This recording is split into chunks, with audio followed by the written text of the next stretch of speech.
in one of the crash out videos, right? There was crashout.mp4 and promise.mp4. In one of those videos, I was crashing out and it was really personal, but I did give you one thought to dwell on, right? Which was, we are so, rebellious towards our parents, like as children, right?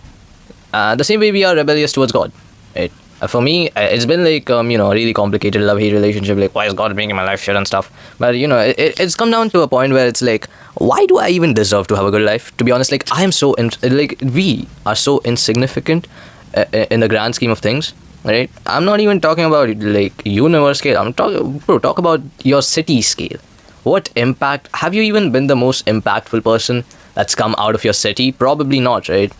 And, that's okay. We're still 6, 7. What was I? We're still young, and we can make an impact if we really want to, and some people do. But the thing is, right? You can never make an impact as big as God's made an impact, right? God is the ultimate, and he's just the GOAT, right?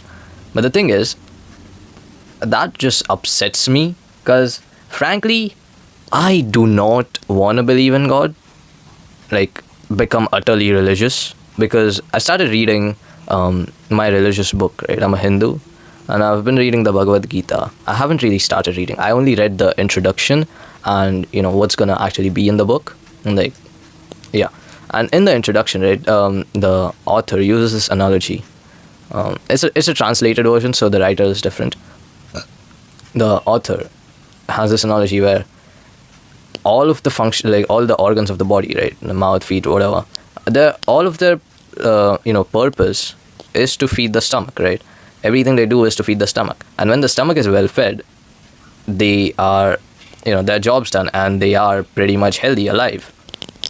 And he uses that analogy the same way to represent our relationship with God. What he says is, we perform the activities told by us to be done, and told by God to be done by us. Oh my God, sorry. And that actively fulfills us while also we are serving God. So serving God is basic fulfillment for us. And that is scary to me, because I can't lie to you, like, I have been a heavily egoistic person all my life when it comes to my life, right? I won't be egoistic with you if you are my person, right? If you're my friend, if you're my lover, if you're my parents, I won't be egoistic between us, but I will be egoistic for us, if you know what I mean. Like, I just consider all of my people, all my things as one. So if you're my boy, right? And if you're my best friend, I will consider you a part of me. So my ego extends to you. So if you do something dumb, I'm going to think, what is wrong with us, right? But because of this, right? Because of the ego and the belief that I actually have control over my life, it's really hard to, submit to God. Because honestly, it is extremely scary to just be like, yeah, I'm just a cog in the wheel. I'm just an organ in the system of God. Because I want to be, myself. I want to be something independent. I want to be free. I want to be different. I want to actually, live my life the way I want to live it. And I feel like that's where the whole basis of religion comes into play. Because I chose to start reading my religious book, right? Nobody from my family forced me. Nobody from my family tried to even, talk me into it. And I feel like consent and wanting to do it is actually what's beautiful about religion, right? Most people, right? I have this friend, right? His parents made him read his religious book since he was a kid, right? He's like 16 now. And he's read it like 6-7 times, 6-7. And what happened was, he doesn't really have a liking towards it. He basically sees it as a chore now, if I understand his perspective. But for me, I chose to pick up my holy book. And after reading it, right, because I am going to read it. I truly believe it is the next step in my improvement.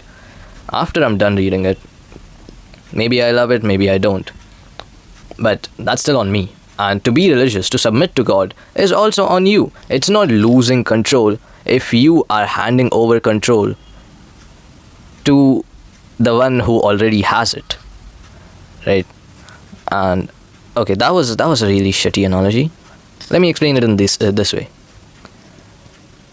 If you know that God is above you. And, I believe in God, right? I wouldn't call myself a Hindu because I have basically zero knowledge about my own religion, maybe 0.1%. But if you do believe in God, He is a higher power, right? So He basically has more power than you. And He has more influence than you do. He has more power than you do. He has more capabilities than you do. Of course, He's the ultimate. And it's something about relinquishing control that's actually terrifying to me, because I've always thought of it in a way where God does have so much control. So why is He making my life shit? And then you just ask yourself, if you really truly think your life is shit, why do you think it's shit? And you're still here. So, it's good that it was shit, because you're still standing there and you're stronger and you're smarter and you're better. You are better. And the thing is, that's the whole deal. You do get better. And, idiots will come around. Of course, not idiots, they're also people, but they will come around. And they'll say something like, if you need God to be good, if you need God to, have so much influence over your life to actually make the moral choices, then you're not like a moral person. You're just a dog who's chained. And the thing is, no, it's not that way, because I am willingly submitting to God if I do. And, everyone makes mistakes. Nobody's good. Okay, believe me when I say this. Everyone is messed up in their own right.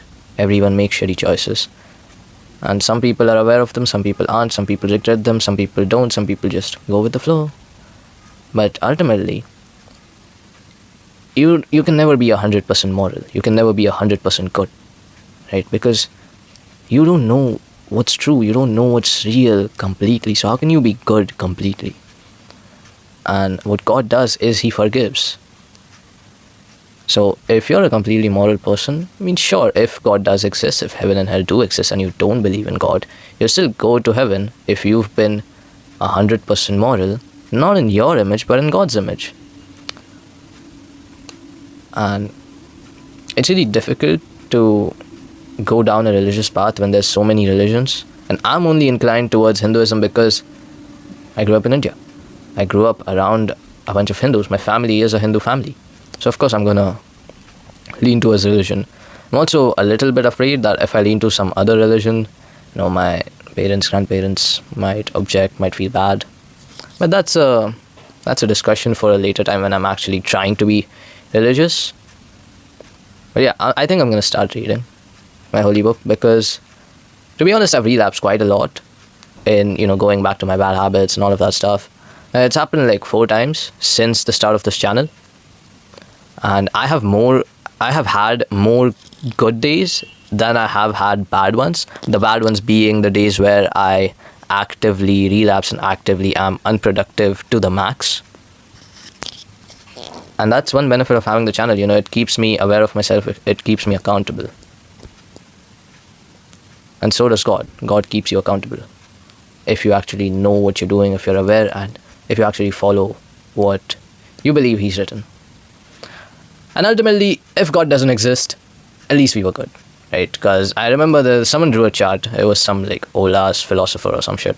It was like, if God exists and I act according to Him, benefit for me. If God doesn't exist and I act according to His word, still benefit, because I'm doing good, right? I'm being a good person. Being a good person feels good.